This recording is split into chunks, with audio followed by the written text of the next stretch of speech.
There is a specific, suffocating density of the air inside a brownstone apartment on 114th Street when you realize your entire ordinary college life has been engineered illusion. It doesn't smell like a romantic Hollywood drama. It smells of stale, dynamic coffee, damp wool coats from New York winters, and the expensive French lavender perfume used by the woman who shares your university-affiliated suite. I remember the exact weights of the cold air in my chest as I sat on the hardwood floorboards of our cramped study alcove, my fingertips tracing a hidden digital synchronization on Ethan's old, forgotten tablet beneath a stack of finance textbooks. There was no grand audience, no cinematic projectors at that moment, and no high society corporate scandals yet. It was just a series of uncompressed, double encrypted iMessage logs held together by a shared cloud folder, detailing every single interaction that occurred on my living room sofa the exact moment I clocked in for my low-wage shift at the university science library. And as my eyes decoded my roommate's aggressive handwriting, realizing my boyfriend was quietly using my academic summaries to secure his Wall Street job while preparing to discard me after graduation, the silence that settled over my skin was absolute. Let me show you how a regular scholarship-dependent student can walk into a multi-million-dollar glass wedding pavilion on a rainy Saturday evening and execute a quiet, systematic devastation that no corporate board could ever match. My name is Avery. I am 24 years old. If you saw me running the worn-out barcode scanner behind the counter at the Columbia University Science Library, you would see a perfectly invisible working-class student. I have striking dark hair that I usually keep pinned back in a high ponytail to avoid the dust of old research journals, sharp, ice-blue eyes that have spent years auditing academic records, and a life measured entirely by the rigid, simple boundaries of an hourly work-study wage. I didn't inhabit a high-end Manhattan penthouse funded by family trusts. My home was a modest, slightly weathered bedroom inside a university-affiliated suite, a space I secured only because my strict academic scholarship covered the basic housing allowance. The room had a constant draft near the northern window frame that the campus maintenance team never came to patch properly, and the floorboards groaned under the weight of winter dampness. To our classmates, my life with Ethan was the absolute standard of an ordinary, hardworking young college marriage in the making. We didn't have inheritance funds, offshore accounts, or real estate guarantees. We had a joint checking account that rarely saw four figures, a stack of monthly subway passes on the desk, and an absolute reliance on the basic routine of our daily labor. I believed that this simple, unvarnished lifestyle was a shield against the complex, deceptive malice of the elite world around us. My boyfriend, Ethan, was 24. He was a finance major and senior analyst trainee at a prominent boutique firm near Wall Street. Ethan was a man whose charm was sharp, localized, and highly effective. He was broad-shouldered, with a perfectly tailored wool overcoat permanently resting on his chair, dark hair that he kept meticulously styled, and a loud, confident laugh that made him immensely popular at the Morningside Heights diners. He was the model of a dedicated, ambitious partner. He spent his weekends helping underclassmen structure their resumes. He never missed a seminar, and he returned to our shared suite every evening with a tired smile, kissing my forehead before complaining about the rising cost of New York rent. He always positioned himself as the future protector of our household, constantly reminding me that my small library salary barely covered the utility bills, and that his grueling preparation for the corporate finance exams was the only entity preventing our future from falling into obscurity. I trusted that sharp pride implicitly. He wasn't a reckless rich kid. He was a man who worked with financial models and data, and I believed that a man who earned his grades through intense study couldn't possibly possess the cold, calculating cruelty required to systematically dismantle his own relationship. But over our junior year, the operational dynamics inside our shared suite began to alter. Ethan's ordinary study sessions at the business school began stretching late into the dark Manhattan nights. He would text me at 6 p.m., claiming a massive case study backlog or an emergency commercial fleet analysis was forcing him into mandatory midnight group work. When he finally walked into our suite at 1:30 a.m., his wool jacket didn't just smell of damp city air, corporate printers, and cheap coffee. It carried a distinct floral sweetness, the heavy, unmistakable scent of a specific luxury French lavender perfume.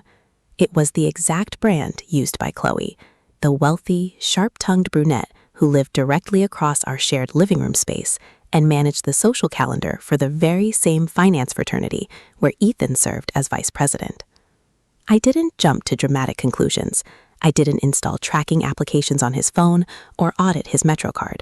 I was a scholarship student trying to maintain the stability of an exhausted academic life. I set his dinner plate aside, finished writing the executive summaries for his finance portfolio, and kept the coffee machine programmed for his early morning restarts. I offered him an absolute blind loyalty, completely unaware that the sharp man sleeping beside me was using my academic labor to map out a total social liquidation of my presence in his life. Chloe had been my roommate for 3 years. She was an ambitious, wealthy daughter of a Connecticut real estate mogul who managed her life with a ruthless administrative efficiency. When her family cut her off from her credit cards during a brief sophomore dispute, I was the one who balanced our tight grocery budget to ensure she never felt completely abandoned. I wrote her required humanities essays for free, brought half of my work-study meal vouchers across the hall to her room, and even let her borrow my father's old vintage typewriter whenever she needed to complete an art history project. I viewed her as a sister in survival. I remember sitting in our tiny common room, watching Chloe look out the window at the Manhattan skyline and feeling a deep sense of community peace. I had no idea that while she was accepting my academic help, she was standing in the finance fraternity office with my boyfriend, looking at the invitation lists for corporate gala events and calculating exactly how to convert my simple trust into a permanent exit ticket out of my own social circle. Trust inside an ordinary working-class student's heart is often the most fragile asset because we don't have millions of dollars to buffer the fall. When someone is working long library shifts to pay for textbooks, they don't suspect their partner is spending that time calculating their destruction. Have you ever realized that the roommate you treated like family was quietly auditing your life to find your breaking point? Tell me your experience below. The psychological warfare began in the dead of winter, right when the leaking radiator inside our small kitchen began to stain the floorboards. My shift at the science library began strictly at 11 p.m. and ended at 6 a.m. on Thursdays and Fridays, meaning my routine required me to leave our suite while the streets were still covered in black ice. Ethan would remain in bed, claiming his upper-level seminars didn't initialize until noon. I began noticing small domestic discrepancies that didn't align with our strict financial limits. The premium espresso pods I saved for exam weeks would deplete mid-week.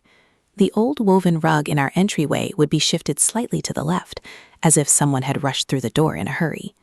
And once, I found a small, cheap plastic hair clip wedged behind the cushions of my living room sofa, a clip that didn't belong to me, but carried a faint trace of lavender. When I calmly presented these details to Ethan over a dinner of cheap pasta, his response was a calculated, patronizing assault on my cognitive stability. He slammed his laptop down, stared into my ice-blue eyes with an expression of profound, weary disgust, and shook his head. "Avery, you are losing your absolute mind," he said, his voice dripping with a cruel, mocking pity. "You're tracking coffee grinds now? You're analyzing the position of a rug? You spend 8 hours a night breeding in old paper dust and mold in that basement library, and it's clearly making you paranoid. Your father spent his last years talking about corporate fraud conspiracies before his heart gave out, and you're carrying his exact crazy genetics. You don't make enough money to help with the summer rent, and now your mental instability is going to drive me out of this apartment." He used my family's humble history as a weapon to make me doubt my own eyes. Within a week, he coordinated a meeting with a friend of his family, a university-affiliated counselor who handled student medical leave clearances. After a superficial 10-minute conversation about my fatigue, the counselor suggested a heavy prescription for a powerful clinical sedative, claiming it would cure my severe academic anxiety and delusional stress. "You're going to take this every single night before bed, Avery," Ethan ordered that evening. tossing the plastic bottle onto our laminate nightstand. "I won't live with a woman who accuses me of cheating every time I work a late shift at the firm to secure our future. If you refuse to take them, I'll file an administrative report with the scholarship committee, stating your psychological state makes you unfit to handle the university's archival data." The threat was clear. He wanted my absolute compliance, or he would erase my meager income and my degree. That night, I placed the white pill under my tongue, waited for him to turn his back, and later spat it directly into the structural gap beneath the leaking radiator pipe. I did this every single day. He believed my mind was becoming a slow, sedated fog, entirely unaware that my brain was sharpening into a cold, predatory ledger. I allowed him to believe his gaslighting had been a total success, while I quietly watched his movements. The physical breakthrough materialized on a rainy Tuesday afternoon. Ethan was at the firm on a 12-hour portfolio alignment project, and I had an early release from my library shift due to a broken steam pipe. I decided to deep clean the common study area, a damp, cluttered alcove where Ethan kept his old corporate finance binders, text summaries, and interview prep files. At the base of his wooden desk sat a heavy, vintage leather briefcase that had belonged to his father. Ethan had kept a heavy combination lock on it for years, telling me it contained confidential codes and corporate trade secrets that I should never approach. But as I was moving a stack of heavy biology journals, my shoulder caught the corner of the desk. The impact caused the briefcase to slide violently, and it hit the floorboards with a strange, hollow thud that didn't match the solid construction of a vintage leather bag. It was an intentional modification, a false lining. I reached my hand beneath the lower leather seam, my fingers finding a small steel latch. I pulled it back. A secret, shallow compartment slid open flush with the interior felt. There were no corporate trade secrets, no compliance codes. It contained an old, fully synchronized iPad and a legal agreement from a luxury property management company in the next borough. I sat down on the cold floorboards, the sound of the rain leaking through the kitchen window dripping steadily above me, and I turned on the device. It wasn't a standard study device. It was a crude, digital operational timeline of a relationship robbery. Chloe's sharp, aggressive typing filled the message preview logs with a terrifying social clarity. "Ethan, the property manager confirmed they don't audit income verification forms for suites valued under $5,000 a month if my dad's corporate trust acts as the guarantor. If we register the lease using Avery's academic portfolio as part of your research credentials, the firm will fast-track your analyst bonus. She thinks she's just signing the university's housing waiver updates when you bring her those clipboards. She's so stressed she doesn't even read the headers. Once the bonus settles in your name, we can list the new place on Riverside Drive and move our logistics there. She can move back upstate. She won't even realize the apartment isn't hers until the eviction notice hits the door after graduation." "The paperwork is already lined up, Chloe. I told her the scholarship office needed her signature for her work-study health coverage. She signed the bottom sheet without looking up from her notes. I'll keep pushing the firm's overtime story for 2 more weeks until the trust cuts the check. She spends every night down in that library anyway. She has no idea what happens in her own living room at 2 a.m. When you discover that your partner is treating your academic labor and your future as a cheap financial target, the relationship ends instantly. The gaslighting loses its power because you hold the undeniable blueprint of their malice. If you found a secret journal proving your partner was using fake insurance papers to steal your future while you worked, would you scream at them in the kitchen? Or would you wait for the perfect, unresolvable moment to drop the trap? Let me know below. My pulse remained completely flat. I didn't smash his finance binders. I didn't confront Chloe across the hallway, and I didn't shed a single tear over the digital screen. The realization that my entire academic life was a designed fraud stripped away every layer of emotional vulnerability, leaving only a cold, mechanical drive for absolute survival. They believed my low-wage status and my family's humble history made me an easy victim, a simple girl who could be sedated and discarded without consequence. I used my access to the science library's high-resolution archival scanners to copy every single page of that digital chat log, the fraudulent lease documents, and the bank transfer agreements. I compiled the digital files into a comprehensive legal brief and forwarded them directly to a university legal aid counselor who specialized in student exploitation and fraud. When the counselor verified that the signature on the housing waiver was a demonstrable forgery that could immediately trigger an academic suspension and a corporate compliance review, I placed the device back into the false lining of the briefcase, ensuring every crease on the leather was completely identical. Ethan returned from his overtime shift at midnight on Friday. He walked into our kitchen looking exhausted, his tailored clothes smelling heavily of rain and Chloe's expensive lavender perfume. He dropped his heavy leather bag by the door, walked over to the desk where I was organizing research files, and attempted to pull me into a calculated display of spousal affection. "God, this city is draining me dry, Avery," he muttered, pressing his face against my shoulder. "The firm is working us like slaves, but I'm doing it for our future. Did you take your anxiety medication tonight? Your eyes look a little too sharp."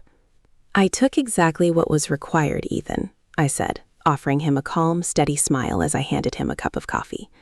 "The radiator is leaking, but everything else is completely under control." I looked directly into his pupils and felt a total, empowering indifference. He wasn't a formidable adversary.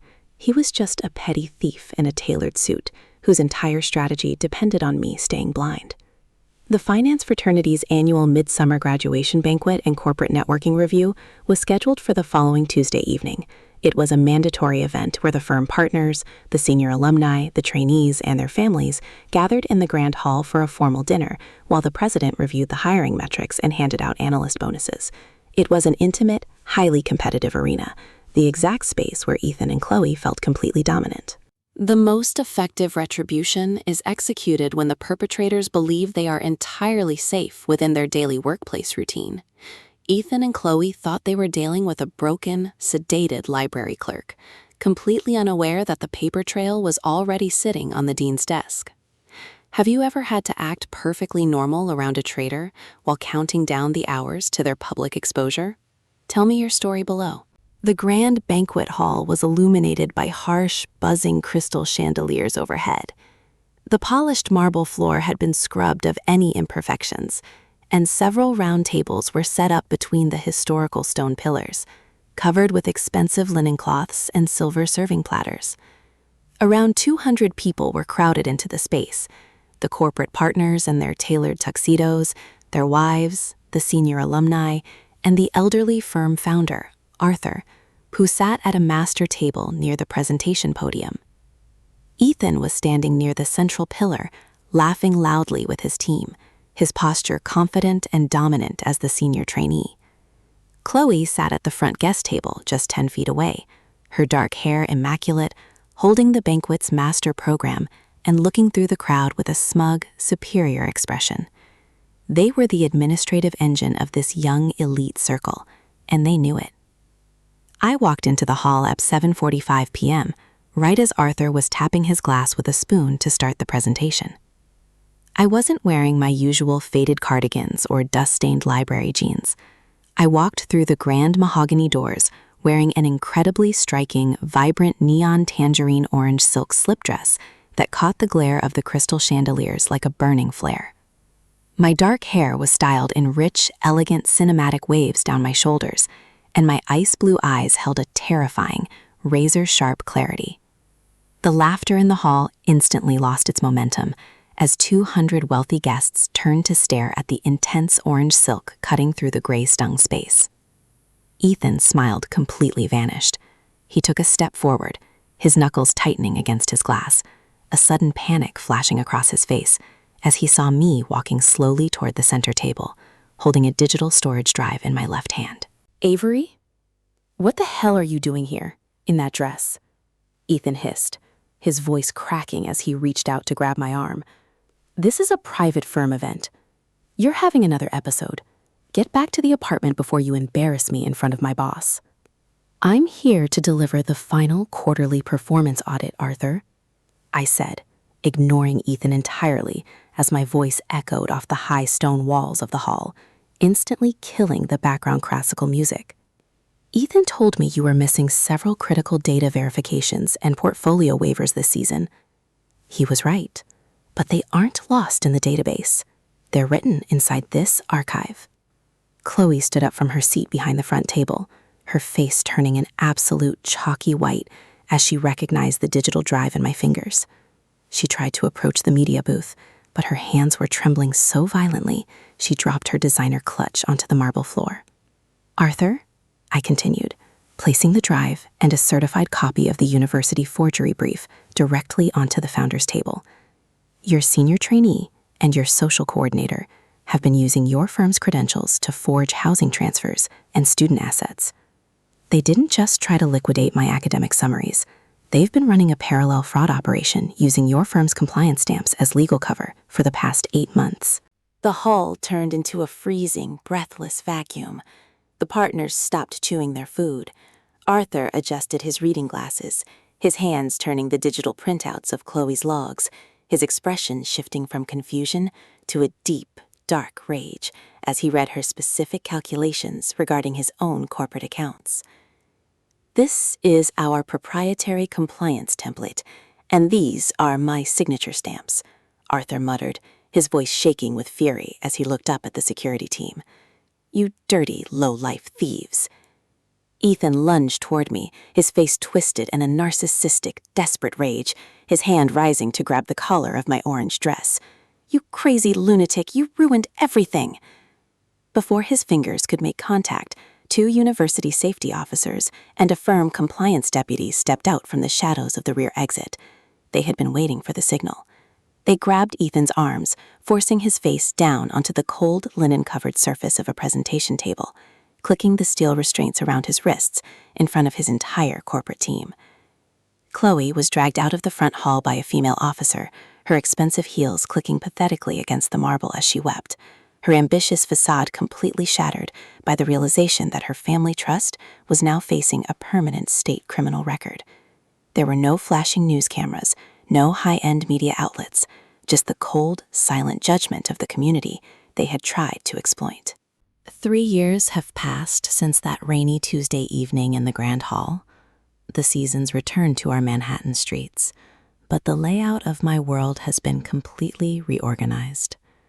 Ethan was convicted of second-degree grand forgery, identity theft, and corporate fraud. The state court, utilizing the absolute clarity of the digital logs and the forensic document trail I provided from the university archives, sentenced him to 4 years at a state correctional institution. His financial credentials were permanently revoked. His name became a toxic liability across Wall Street. Chloe filed for total personal bankruptcy to clear the restitution fines imposed by Arthur's firm insurance and quietly relocated to a distant town, working an entry-level manual sorting job at a regional warehouse, her administrative career permanently erased by the fraud listing on her record. I kept my position and my independence. I didn't sell my family's legacy assets, and I didn't leave the academic world. I utilized the small restitution payout to secure a brand new, permanent living space, ensuring the winter elements would never breach my environment again. I was promoted to the head director of the university's historical research department, using my expanded salary to establish a local legal defense clinic that helps working-class students protect their intellectual property and housing titles from predatory partners and deceptive peers. I became the sole architect of my own security. One gray Thursday afternoon, as a cool autumn breeze was rustling the trees down Riverside Drive, I was sitting on a stone bench, reviewing our department's digital budget logs on my tablet. The sound of a car engine idling caught my attention. A generic commercial transport van had stopped at the edge of the curb. A woman stepped out from the passenger side. She didn't have an umbrella or a modern designer handbag. She was dressed in a worn, faded warehouse uniform, her dark hair tied back with a cheap rubber band, her face gaunt and completely drained of its former ambitious energy. It was Chloe.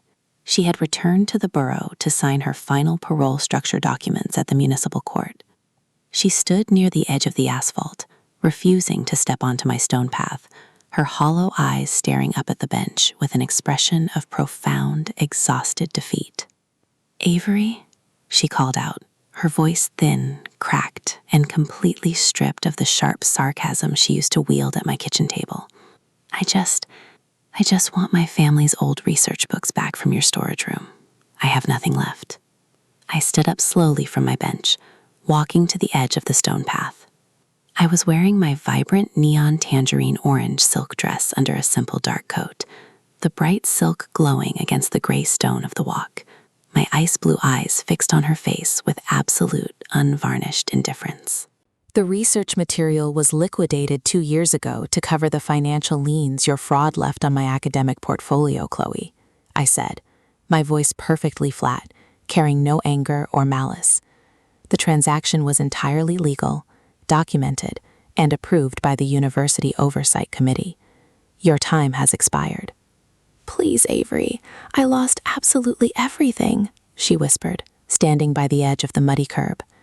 Ethan keeps sending me letters from the correctional facility, trying to dump all the legal debts onto my shoulders. No one in this network will even look at me, and because of my criminal record, I can't work anywhere except a minimum wage warehouse job. You completely destroyed my life. Was it really worth it for your pride? I looked down at her from the stone path, my voice shifting back into its cold structural English finality. I didn't finish your life, Chloe, I replied, my gaze locked onto her trembling hands. I simply allowed the county system to output the exact reality of the data you chose to enter into that digital drive.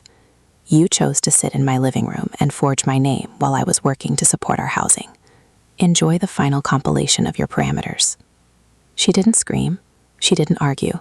She slowly realized that there was no human emotion left in my eyes for her to exploit.